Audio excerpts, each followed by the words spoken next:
Spider-Man 3 is a movie directed by Sam Raimi and it stars Tobey Maguire, Kristen Dunst, James Franco, J.K. Simmons, and also a cameo appearance from Bruce Campbell. I cannot forget him as well. He's now a likable hero. Everyone loves him, and now all this kind of getting to his head. There's some instances in this movie where he's like, oh, they like me. Oh, they love me. Oh,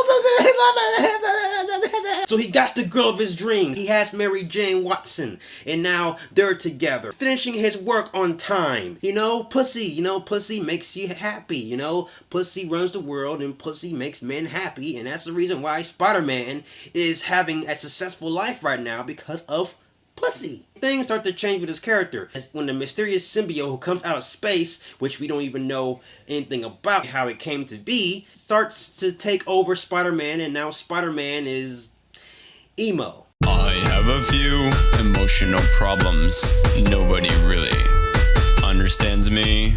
I have a few. I have a few. I have a few. I have a few.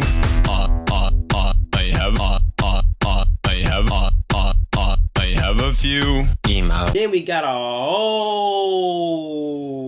mess. I remember when watching this movie in 2007, I was excited for the film. The film was exciting. The trailer was fun to watch. I was like, yeah, I was really excited. But then after seeing the movie, I remember my reaction when he asked me how was Spider-Man 3.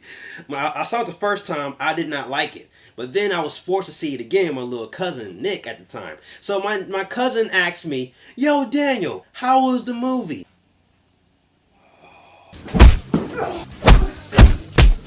The movie was a huge mess, a pile of subplots and stories that really was crammed into this movie. And also when I did research for this review, I found out this movie was planned to be 2 parts. I would actually like that, having Spider-Man 3 being 2 parts, because this movie felt like it was 2 movies in one, because it had so many subplots crammed into this movie where that took me out of this film entirely. The villains were not really villains in a way, because if you really think about it, you got yourself a sitcom show, 2.5 villains. Or maybe 1.5 villain, because really Venom was a villain, New Goblin was a villain, but he's pretty much a villain. He just wants revenge for his father. Then he forgets himself, and then in one pop of a drink, he remembers everything. And he hears voices in his head as well. Great. And Flint Marko wasn't really much a villain. He was just an accidental villain. I'm just a guy who appeared at the wrong place at the wrong time. And I didn't really mean to kill your uncle. I had a gun to your uncle. Then my partner pat me on the shoulder. And then he pat me on the shoulder. Then I pulled the trigger and killed your uncle. At point blank range. I don't know how I pulled the trigger when he tapped my shoulder. They used a lot more CGI in this movie. It may be because the technology progressed since 2004, but still, the CGI was very noticeable. And also Eddie Brock Jr. This character was delusional. Think about it. Or he said that Gwen Stacy was his girlfriend, but yet he doesn't really show much emotion liking Gwen Stacy, because when Gwen Stacy was going to fall down to her death, he was like, oh my god, that's Gwen. What?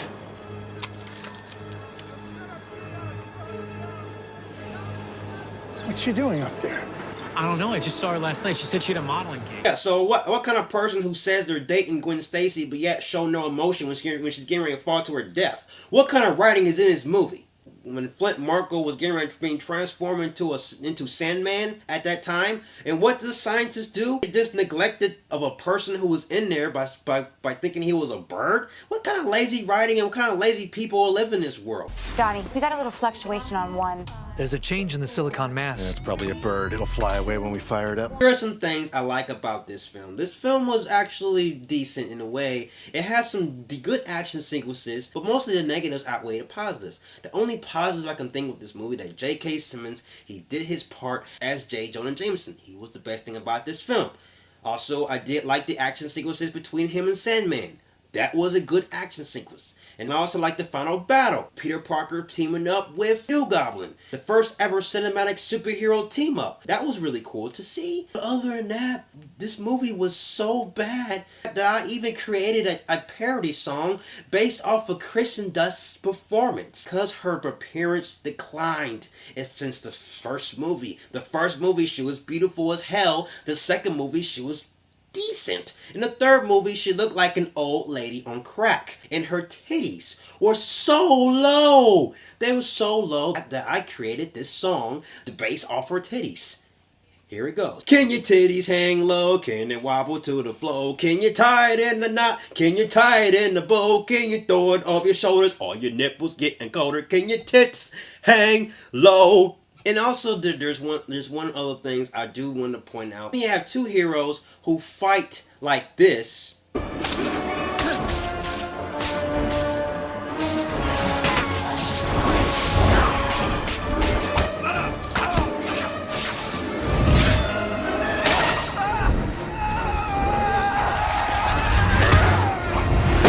But end up fighting like high school kids. Like, what kind of transition is that? Kiss me? It was just like she used to kiss me. That taste. Strawberries.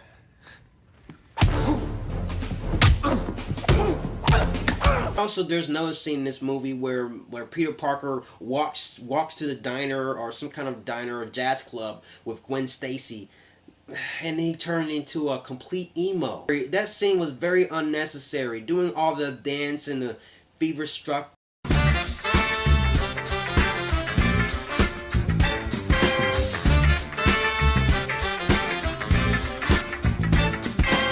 And thank you, I found some exclusive footage. What it will be like of him actually doing it with no music. Take a look.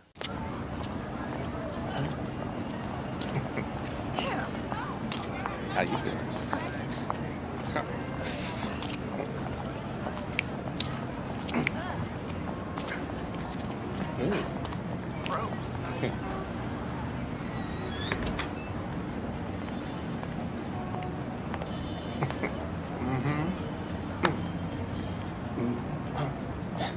Spider-Man 3 is one of the worst movies, one of the worst sequels of all time. It's not one of the worst movies of all time. I still give credit when it's due. The movie was tolerable to watch. So I have to give Spider-Man 3 a Val Kilmer Batman. This is a guilty pleasure, forgettable movie to me. This is a film that I really cannot really enjoy watching. So guys, that's my review for Spider-Man 3. Guys, what are your thoughts on Spider-Man 3? Do you like Spider-Man 3? Give me all your thoughts. If you like everything you see and you agree, click right here, join me in the Batman family. I will have more Batman task reviews on the way, and also I'm going to review Samurai Jack Season 5. I can't wait to bring that to you guys. You have been warned. Till then, ciao. I can meditate for 4 or 5 hours. I'm so dark. I'm afraid of milk and I don't take showers. I'm so emo.